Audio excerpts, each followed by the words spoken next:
Bonjour. Ce que j'aime bien, c'est qu'à chaque fois qu'on commence une vidéo, elle commence toujours de façon extrêmement conne.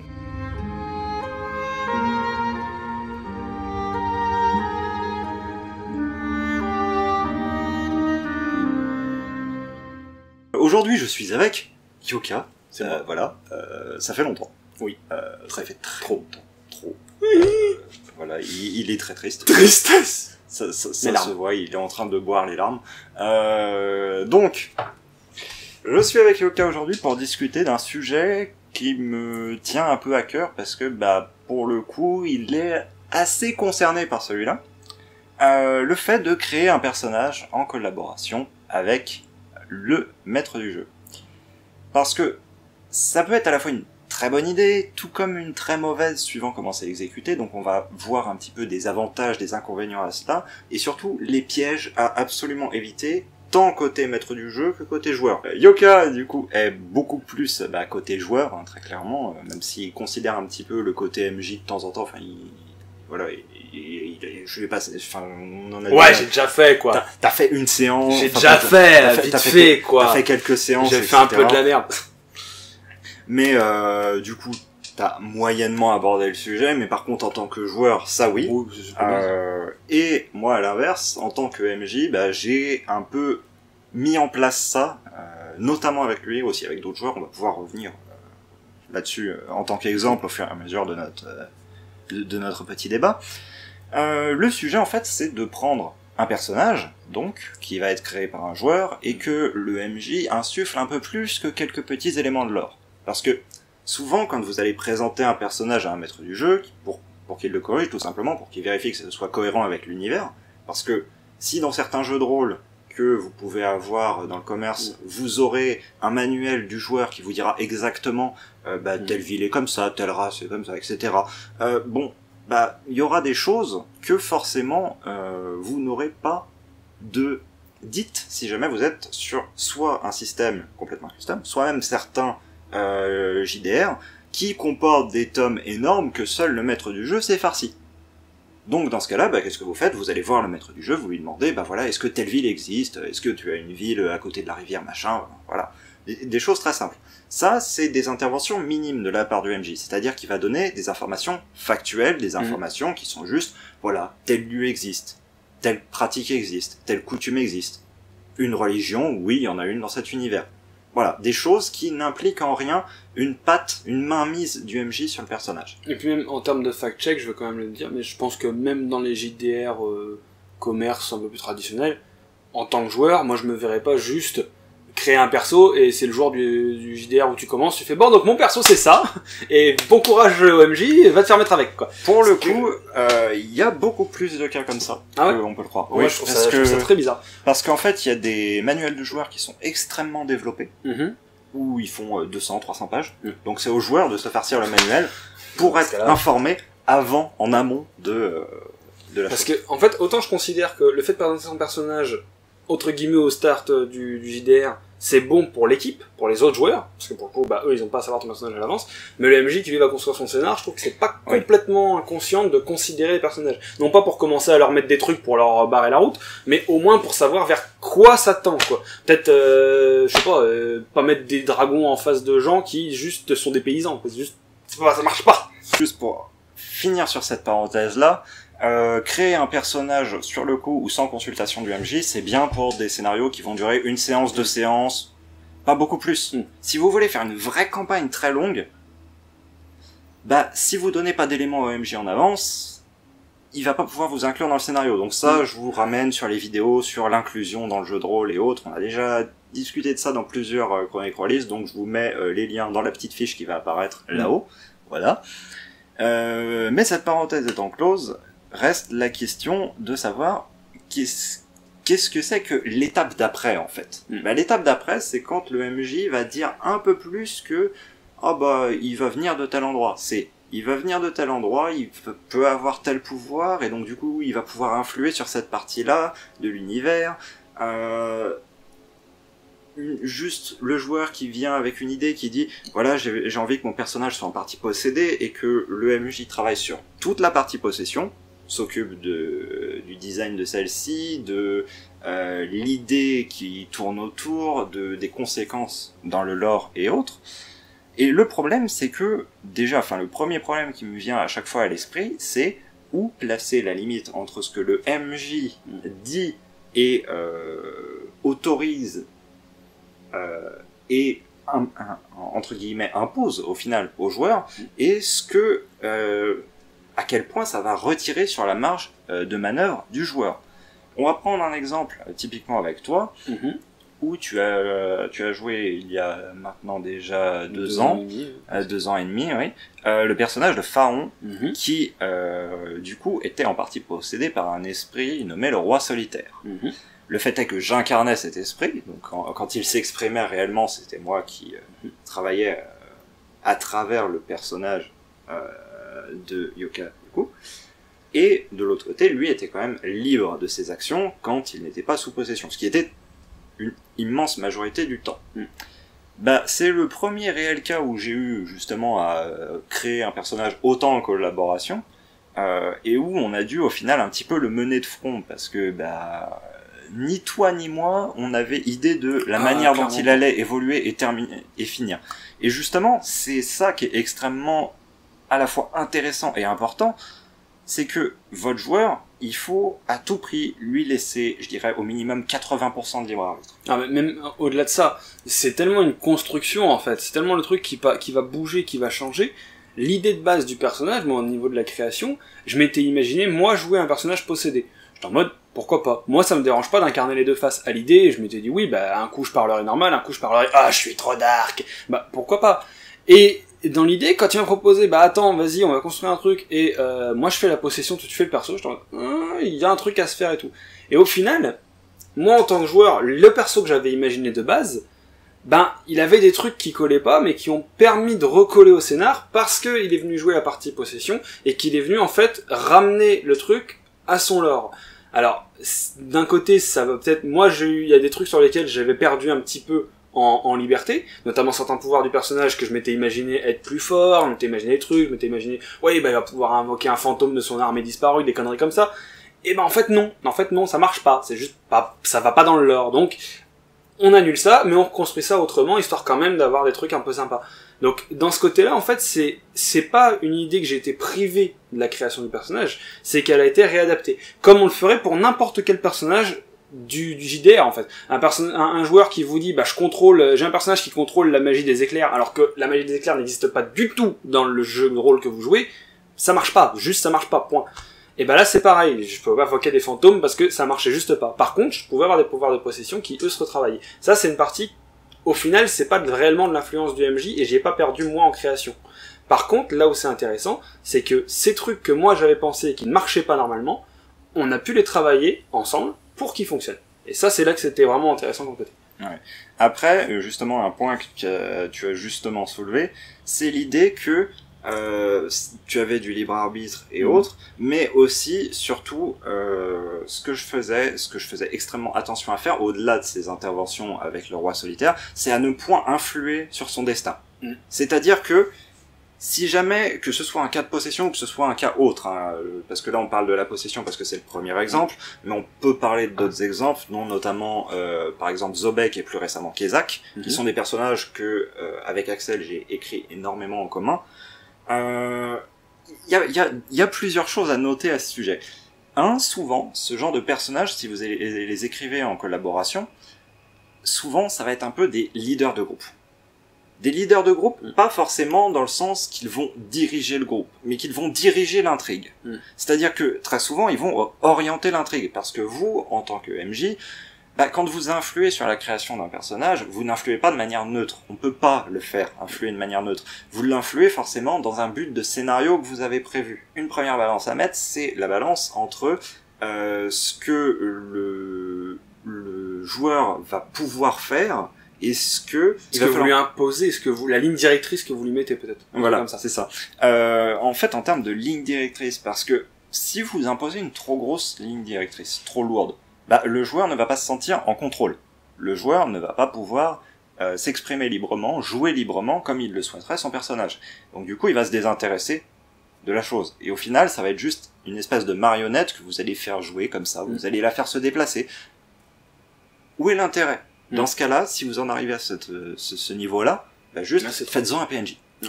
Voilà. Mais c'est trop. Si vous avez envie d'avoir quelque chose sur lequel vous avez un total contrôle en tant que maître du jeu, faites-en un PNJ. Le but d'aller chercher des choses comme ça au niveau des joueurs, c'est d'avoir un élément moteur extrêmement fort pour votre scénario. Parce que si vous mettez un tout petit peu d'influence au niveau du background du perso, au niveau de l'état actuel du perso et au niveau des objectifs du perso, mais que vous n'allez pas chercher à en mettre plus, pas chercher à en mettre trop, juste des pistes, juste des bases. À partir de là, en fait, le joueur va aller plus ou moins sur ses rails, plus ou moins, justement, ne cherchez absolument pas à le remettre sur des rails. Ouais. Voilà. Et ça, je sais pas si en fait, je vais même aller du côté du MJ pour le coup, parce que je suis joueur, mais pour le coup, je vais vraiment étayer le MJ là-dedans. En tant que joueur, si on joue un personnage construit par le MJ, il faut clairement pas chercher la quête. C'est pas l'idée. Moi, les personnages que j'ai joués comme ça, et du coup pour Pharaon, j'ai eu le privilège de pouvoir jouer un personnage construit avec le MJ, eh ben, il faut pas, je me suis pas mis dans l'idée, de toute façon je m'en fous, j'ai ça à faire. Point. Il peut m'arriver n'importe quoi, je peux aller provoquer des combats dans des tavernes, foutre des conneries pas possibles, je m'en fous, je dois affronter un boss dans 10 jours, donc je sais que je mourrai pas d'ici là. Ça c'est un peu, je dirais, un espèce de syndrome de quête, que, mettons, on pourrait avoir dans un bête RPG sur PC ou quoi que ce soit, on pourrait se dire, bah de toute façon, toi t'es pas le boss de fin, donc quelle menace tu représentes pour moi? Je sais très bien que je vais te battre, c'est pas toi le boss de fin, je sais que je dois encore tuer quelqu'un après, donc toi t'es qu'une étape, je peux faire n'importe quoi, c'est pas grave, je mourrai pas. Et ben là, c'est à peu près l'idée. Quand on a un personnage qui dit, bah de toute façon dans 10 ans tu vas te marier et puis tu vas sauver la ville de temps d'une attaque de monstres, et ben si ton personnage pendant 10 ans il fait n'importe quoi puis tu lui dis, oh là là je m'en fous, je suis protégé par le scénario, bah juste t'es le pire joueur en fait, t'es le pire joueur qui soit. Quand tu es joueur d'un personnage construit avec le MJ, c'est pas un bouclier, t'es pas en mode j'ai une égide de protection scénaristique, je fais ce que je veux. Non, il faut que tu continues de jouer comme si t'étais un joueur lambda, comme si t'avais pas de destin spécial et comme si tu pouvais crever d'un jour à l'autre. C'est vraiment là l'important et c'est le truc à retenir. C'est pas une immunité. Faut qu'il y ait une relation de confiance entre extrême. Le MJ et le joueur, parce qu'il faut que le MJ soit capable de faire confiance au joueur, parce que généralement c'est des personnages qui impliquent plus de pouvoir, plus de choses, et la phrase plus de pouvoir égale plus de responsabilité, pour le coup, elle est extrêmement vraie. Parce que imaginez, vous donnez un pouvoir énorme à un de vos joueurs, parce que vous avez créé le personnage en collaboration. Il va totalement à l'encontre de votre scénario. Deux choses. Soit il faut accepter de changer le scénario. Soit il faut accepter de mettre des conséquences qui ne sont pas forcément prévues à l'origine au joueur, pour lui faire sentir le poids de ses actions. C'est énormément de réflexion aussi au niveau de l'écriture. Par exemple, je vais reprendre l'exemple de Kiesak. Ce qu'on avait fait avec lui, c'est que on lui avait donné un certain niveau de pouvoir, un certain niveau de connaissance, qui était beaucoup plus haut que ce qu'il aurait pu prétendre en disant juste, bah je vais jouer un mage quelconque, voilà. Donc ça lui permettait d'avoir beaucoup plus de choses au niveau du lore, d'être du coup d'avoir ce rôle moteur, etc. Pour autant, il savait que ça ne lui impliquait pas une immunité, parce que ce qui était convenu au niveau de la timeline, c'est que son personnage allait mourir à un point quelconque, qui n'avait pas été fixé, justement, et je n'avais rien dit dessus, même si j'avais au final prévu la manière dont il allait mourir à la fin, parce que son bâton, à la fin, terminait dans les mains de son apprenti. Voilà, il revenait à son apprenti, donc il fallait que, dans le laps de temps du JDR, son personnage meurt. Et l'intérêt de ne pas avoir du tout dit, bah tu vas mourir, tu vas avancer jusqu'à là où, et de lui avoir laissé dans le flou de, bah tu peux mourir à n'importe quel moment, bah ça permet que il se retrouve à jouer comme n'importe quel joueur, parce qu'il savait qu'à tout moment il pouvait mourir, et encore plus que ça, il devait mourir. Et la chose que ça l'a motivé, c'est, ça peut paraître contre-intuitif, mais ça l'a motivé à rester en vie pour que sa mort ne soit pas juste une mort aléatoire, mais une mort significative. Et ça, c'est hyper important. De base, pour un joueur, quand on crée un personnage, on veut quand même qu'il meure de façon stylée, ou qu'il fasse des trucs stylés. Ou qu'il meure pas. Ou c'est possible qu'il meure pas, c'est quand même pratique. Parce qu'on parle de mort, parce qu'on meurt tout le temps dans ce JDR, donc c'est malheureux, mais c'est comme ça. Mais, blague à part, l'idée quand on crée un personnage, c'est qu'on essaie de le pousser loin. Après, il y a le pousser loin, et il y a avoir l'assurance qu'il va aller loin. Ça, c'est très différent.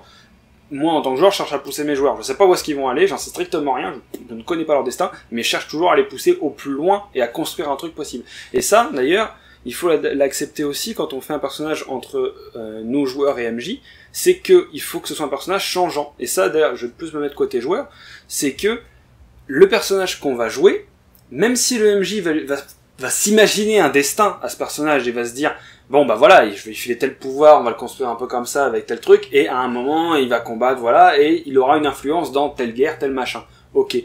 Mais le joueur, lui, il a toujours sa part à prendre, et il faut pas hésiter à la prendre et à la poser. Si notre mec a peut-être eu une influence dans une guerre plus tard, qui n'a pas dit que ça a été un gros bâtard durant sa vie, ou à l'inverse que c'était un mec trop sympa et qui fait une trahison de bâtard plus tard.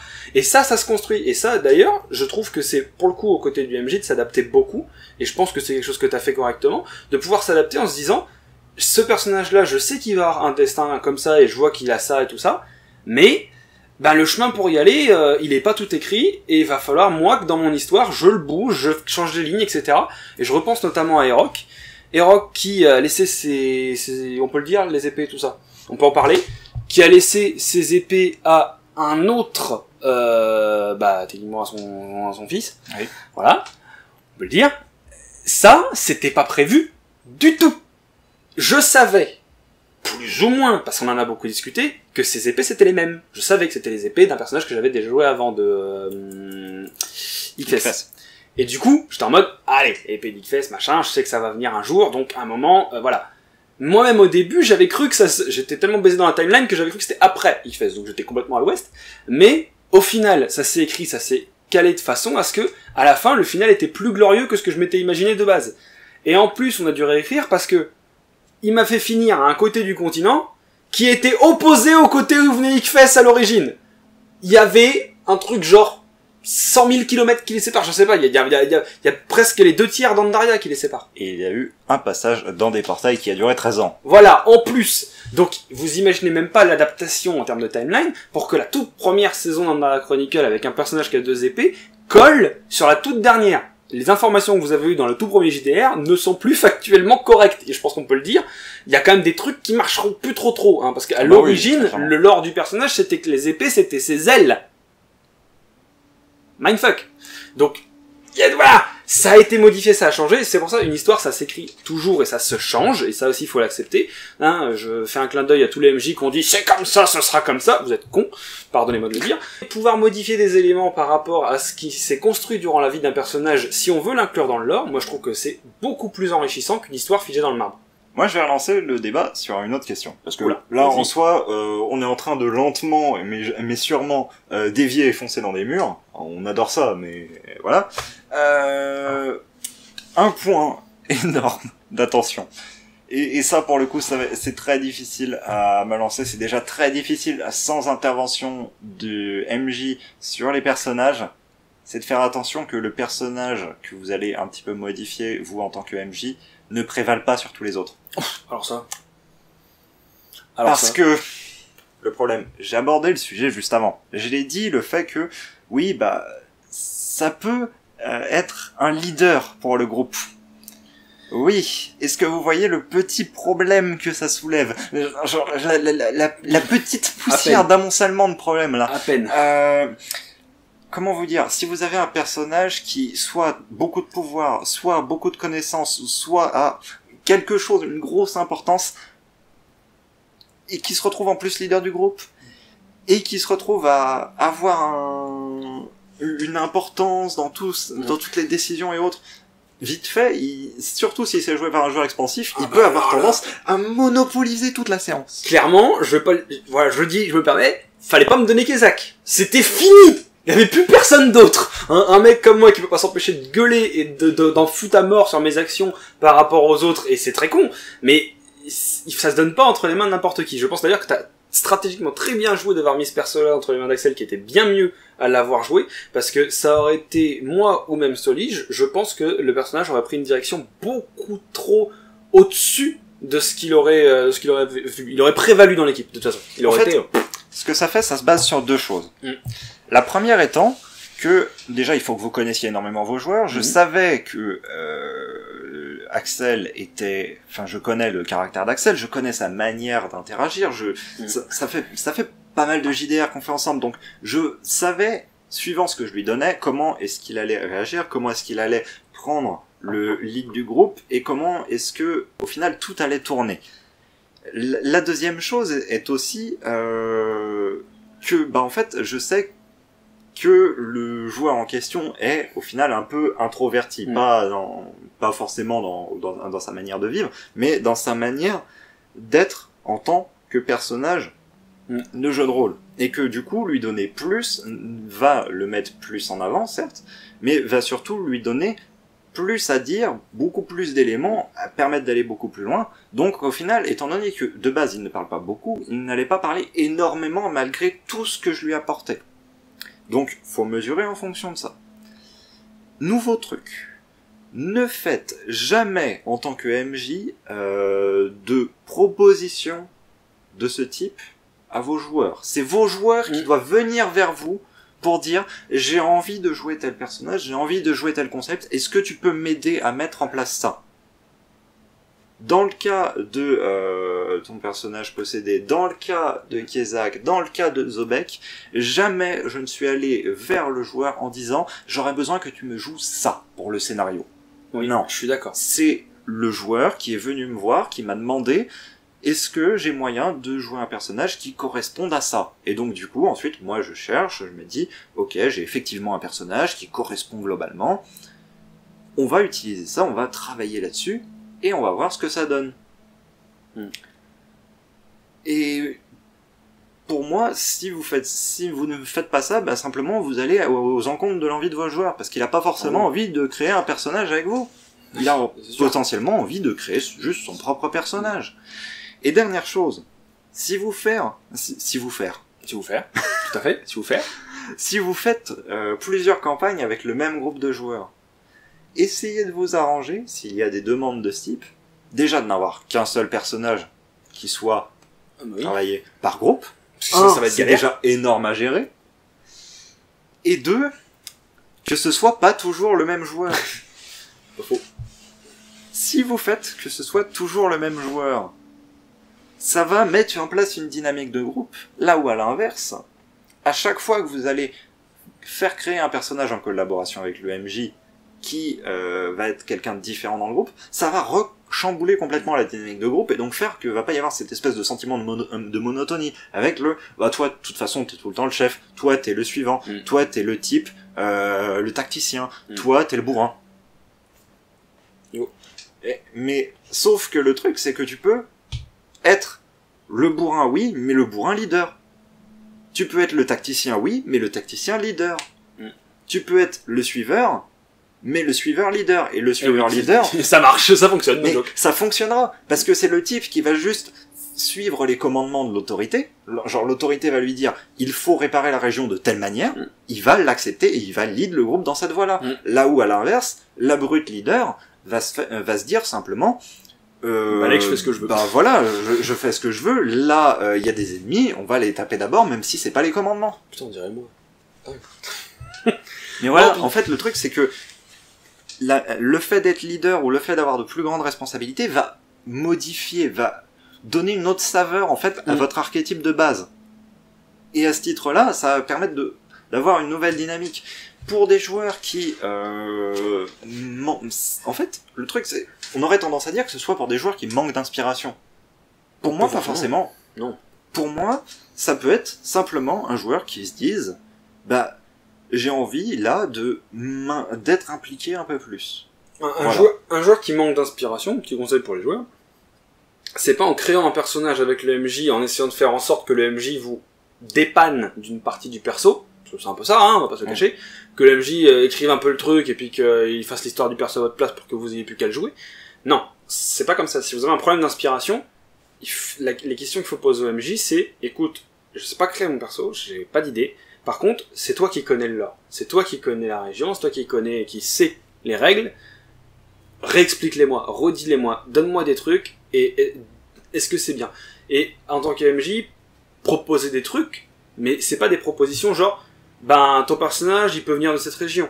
Non, il existe ces 10 régions là. choisissez-en une au pif. Voilà.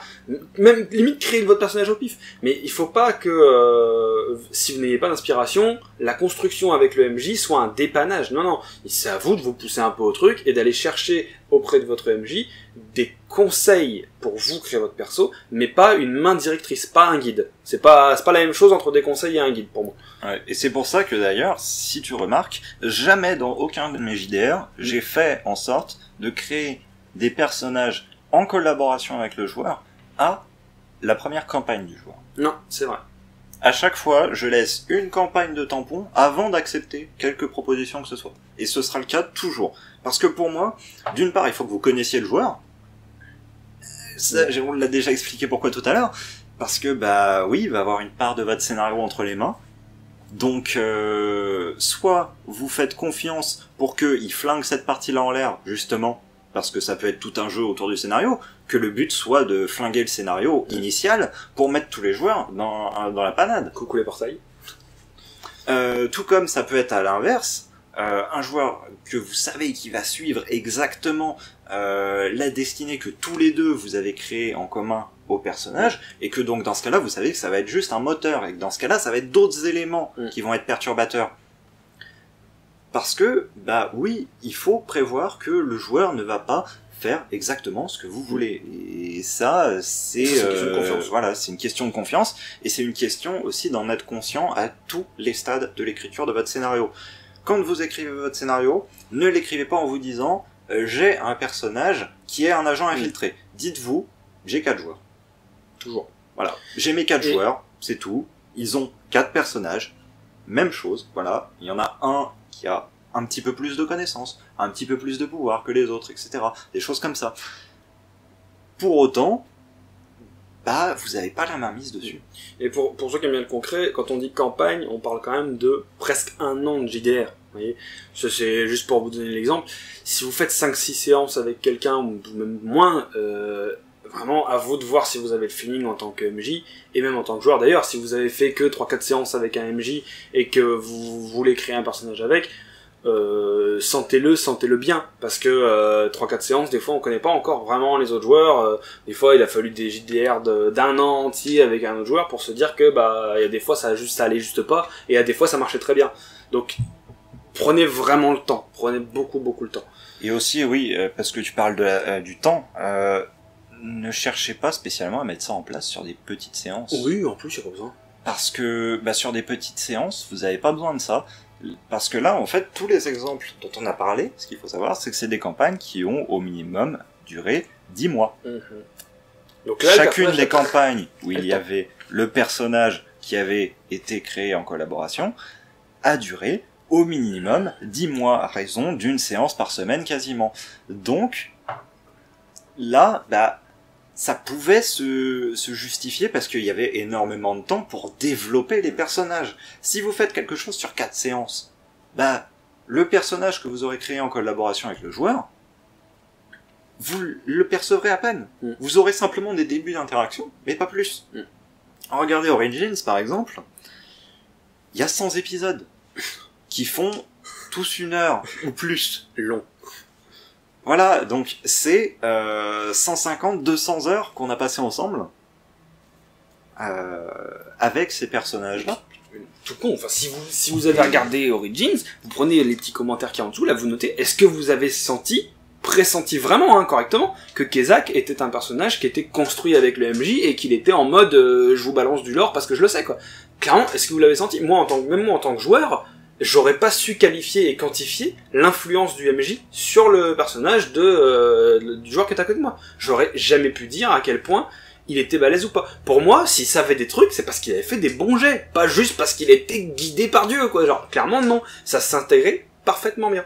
Oui, justement, aussi, n'essayez pas de faire du favoritisme avec les joueurs avec lesquels vous avez créé un personnage. Au contraire, parce que en plus, déjà que le personnage a été créé avec le MJ, si en plus vous faites du favoritisme sur ce personnage-là en question, les autres joueurs, au-delà d'être cassés, même les autres joueurs, ils vont se dire, bah, à quoi je sais en fait? C'est ça. Je suis juste un suivant. Alors que c'est pas forcément leur archétype de base. Il y a des joueurs qui, oui, ça leur conviendra très bien de suivre quelqu'un de de proposer des idées, mais de suivre dans la globalité. Il y a des joueurs qui sont comme ça, et grand bien leur face, et on va pas changer votre manière de jouer. Ayez votre manière de jouer, gardez-la. Mais tout le monde ne l'est pas. Et il y a des gens qui pourraient se sentir un peu écrasés, un peu étouffés par cette présence. Donc c'est pour ça que, au-delà de la création et autres, je dis, et je l'ai répété plusieurs fois au long de la vidéo, que faut pas avoir la main mise dessus, faut pas vouloir en donner trop, faut pas vouloir trop glisser, faut que ce soit discret, faut que ce soit pas plus que les autres. Et également, que vous n'ayez pas peur, même si c'est un personnage qui a des liens clés avec votre univers, faut pas hésiter à le faire souffrir comme les autres. Putain, il a pris une vague, il s'est fait briser le dos, Kezak, quoi. Il aurait pu y passer. Et on l'a tous ressenti comme tel. On s'est tous dit, mec, t'es con, fais plus jamais ça, et il a pas fait de magie pendant 10 épisodes derrière. Voilà. Et pourtant, il fallait pas qu'il meure maintenant, hein. Il pouvait, en plus il pouvait, ce con. Donc vous imaginez le délire, c'est pas du tout la même dynamique qu'un personnage qu'on sait qui va crever dans 4 ans et qui peut se prendre autant de trucs dans la gueule qu'il veut, c'est pas grave, c'est pas du tout la même chose. C'est pour ça, faut pas que ce soit, comme tu l'as dit au tout début, faut pas que ce soit une espèce de bénédiction qui soit placée sur le personnage. C'est pas le personnage est mieux ou c'est pas le personnage est moins bien. C'est le personnage est comme les autres, juste il y a eu une influence du MJ à un moment dans la création qui va permettre de construire une histoire, parce que de toute façon le jeu de rôle narrativiste, du moins la branche narrativiste du jeu de rôle, c'est ça, c'est de construire une histoire. Et à ce titre-là, c'est un outil que vous pouvez utiliser, mais auquel il faut que vous fassiez attention. Un ou deux petits conseils quand même pour ceux qui connaissent bien le truc et qui veulent s'y lancer et qui connaissent leurs joueurs depuis X années et que voilà, ils veulent vraiment faire les trucs. Délirez. Vraiment juste prenez plaisir à faire un personnage construit avec le MJ parce que ça peut débloquer des portes insane, des trucs qu'on n'a jamais vus. Et ça, je reprends l'exemple de Pharaon, on est allé tellement loin par rapport à l'idée de base, à en créer un personnage de roi solitaire qui maintenant est ancré sur presque, je sais pas, des centaines d'années dans le lore du jeu. Et je glisse juste entre tes deux idées que parce que j'ai vu le cas de pas mal de MJ qui disent mais au-delà de 10 séances, moi j'arrête ma campagne parce que je m'en suis ennuyé. Alors là, faites pas ça, les gars. Donc, ça peut être un outil, un des outils, on parlera d'autres à l'avenir, mais ça peut être un des outils pour faire une campagne sur du très long terme. C'est vrai, ça dynamise d'avoir un personnage assez focus sur le lore, même en tant que MJ, sur lequel on peut se reposer, parce que le joueur va proposer des idées. Vous jouez un personnage avec le MJ, vous restez moteur du perso, 80% il dit, même moi je pense qu'on peut aller à plus loin, on peut contrôler largement 95% des décisions de notre perso, si c'est pas 100, et influer nous en tant que joueurs sur le scénar. C'est pas que dans un sens, ça va aussi très fortement dans l'autre. Si vous vous sentez de le faire, n'hésitez pas en tant que joueur à dire écoute, ton lore est sympa, mais est-ce que je tenterais pas un truc pareil? Et on l'a déjà fait. Moi, je suis très très à proposer des trucs, donc et à chaque fois, ça s'est bien passé et ça se fait bien. Là encore, c'est une question de confiance et d'expérience. Hein. C'est pas, on n'aurait pas fait ça la première année. Mais voilà, si vous sentez de le faire et de ça, en tant que joueur, prenez aussi un peu de la position de dire, je vais envie de proposer des choses. Et enfin, un dernier aussi conseil, parce que tu as dit qu'il fallait pas que le MJ propose ça aux joueurs. Là encore, je vais mettre un tout petit bémol. Si vraiment ça fait longtemps que vous connaissez les joueurs et que le personnage est ancré dans l'histoire, je vais revenir sur Eroc. La proposition, que ce soit mon gamin qui rattrape les épées, etc., c'est toi qui me l'as faite. C'est toi qui me l'as faite sur une construction qui avait déjà eu lieu il y a très longtemps sur la durée d'Origins. On savait que ces épées devaient arriver quelque part. Je ne savais pas comment, je ne savais pas quel était le moyen. L'idée, c'est lui qui l'a eu. J'ai dit, mec, c'est formidable. Et c'est juste l'idée de fin, en fait, du truc. Et c'est ce qui a donné l'épilogue d'Origins. Mais, clairement, jamais, au grand jamais, j'aurais eu cette idée. Il me l'a proposé et ça a fonctionné parce que ça fait 100 épisodes que le personnage est là, qu'il est joué et que ça fait 5 ans qu'on se connaît sur des trucs comme ça. Donc, proposer un truc pareil et jouer un truc pareil, c'est formidable. C'est formidable et c'est sympa à faire, quoi. Donc voilà, je pense que vraiment, quand vous avez l'expérience et l'envie, les propositions, il faut qu'elles fusent, il faut que ça reste très contenu, évidemment, hein, on va pas revenir sur les conseils qu'on a donnés précédemment, mais n'hésitez pas à profiter, à avoir du fun sur ce genre de personnages, parce qu'ils peuvent être réellement très sympas, et à jouer, et à créer, et à masteriser. Voilà. Ouais. Très clairement, c'est littéralement un couteau suisse que vous avez à l'interface entre le scénario, le lore et les joueurs. Sur ce, j'espère quand même qu'on aura été pas trop indigeste, parce que 30 minutes de vidéo c'est long, même si c'est des coupures. Et que bah, ça vous aura été utile, les petits conseils. Voilà. Ouais. Ouais. Putain, les débuts de vidéo sont awkward, les fins de vidéo sont awkward, on est les pires, bordel. Quoi qu'il en soit, j'espère que la vidéo vous a plu. Si jamais c'est le cas, bah, n'hésitez pas à vous abonner, toutes ces choses. Voilà. Si jamais vous en avez l'envie et les moyens, vous pouvez me soutenir sur Utip. Les liens sont dans la description. Et si jamais vous avez des questions et autres, n'hésitez pas à en débattre dans les commentaires. J'y répondrai avec plaisir. Il y aura peut-être à Yoka de venir jeter un coup d'œil de temps en temps. Connard! Je vous dis à très bientôt pour une prochaine vidéo. Yoka potentiellement aussi. Et salut. Au revoir.